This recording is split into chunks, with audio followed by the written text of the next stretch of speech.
Nah, pertama, peraturan-peraturan terkait sparring. Peraturan-peraturan terkait sparring ini di KLHK diadakan di Permen LHK nomor P93 tahun 2018 dan juga disempurnakan pada Permen LHK P80 tahun 2019. Intinya, sparring itu sebenarnya sistem pemantauan air limbah, kualitas air limbah secara langsung, terus-menerus, dan dalam jaringan atau online. Nah, berikut ini ada tabel. Di tabel ini merupakan industri-industri yang diwajibkan untuk memasang sparring. Berikut juga dengan parameter-parameternya. Setiap industri ini akan memiliki parameter yang berbeda-beda tergantung dari air limbahnya. Contohnya seperti industri pulp kertas, dia ada pH, COD, TSS, dan debit. Lalu untuk petrokimia dasar, dia ada pH, COD, TSS, dan NH3N debit. Untuk tambang, dia hanya pH, TSS, dan debit, dan macam-macam yang lainnya akan bervariasi, tidak bisa disamakan sebenarnya.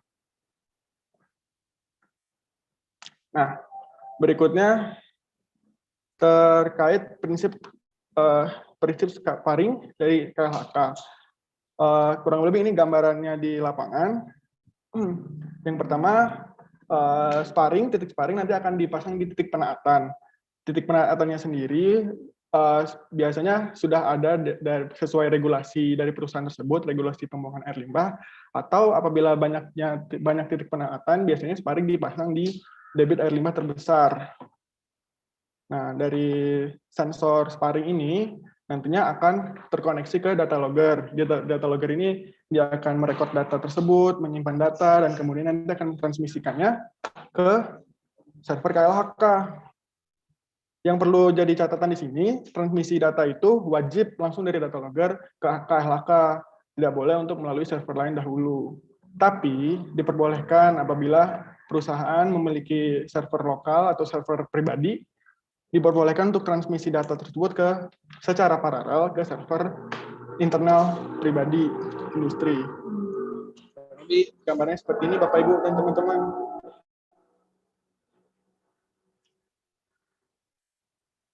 Oke, kemudian kita membahas terkait tahapan implementasi sparring dari KLHK. Yang pertama, yang harus dilakukan itu kita harus memilih dulu alat online yang telah lulus uji konektivitas. KLHK telah mengeluarkan surat terkait alat-alat mana saja dari vendor mana saja yang sudah lulus uji konektivitas.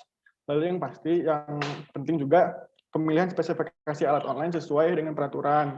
Ada di lampirannya di Permen LHK yang sudah di PES 80 tahun 2019, sesuai peruntukan untuk setiap parameter, itu ada spesifikasinya harus seperti apa. Lalu ketika sudah memilih vendor, memilih alat online, kita langsung ke instalasi dan kalibrasi.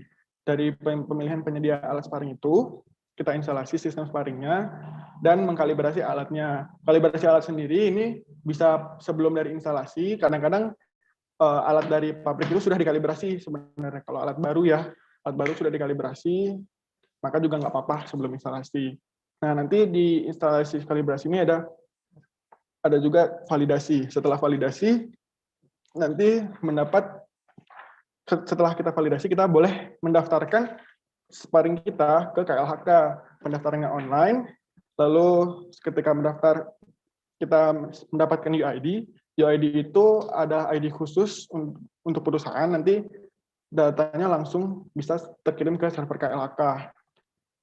Oke, sampai di pusat data KLHK, data-data perusahaan tersebut diolah di server, kemudian nanti akan ditampilkan pada website pusat data sparring khusus untuk setiap industri, nanti akan dapat satu laman sendiri.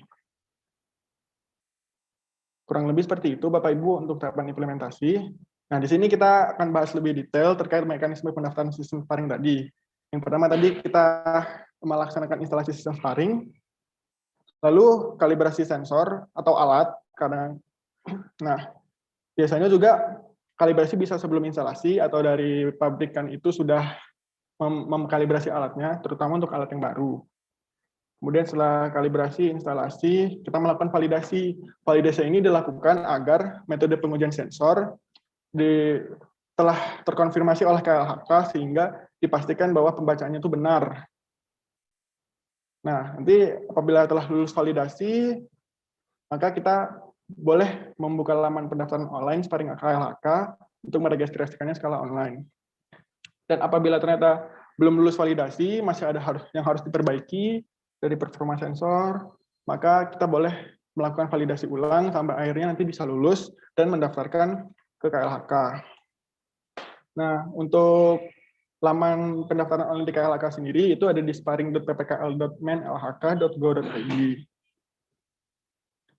Nah, ketika pendaftaran online, kita akan mengisi beberapa isian registrasi terkait data perusahaan, data kualitas air limbah, seperti apa sinyal di sana misalnya, dan data-data sensor, brosur, spesifikasi sensor, spesifikasi data logger, semua informasi terkait sparring diisi di pendaftaran online tersebut.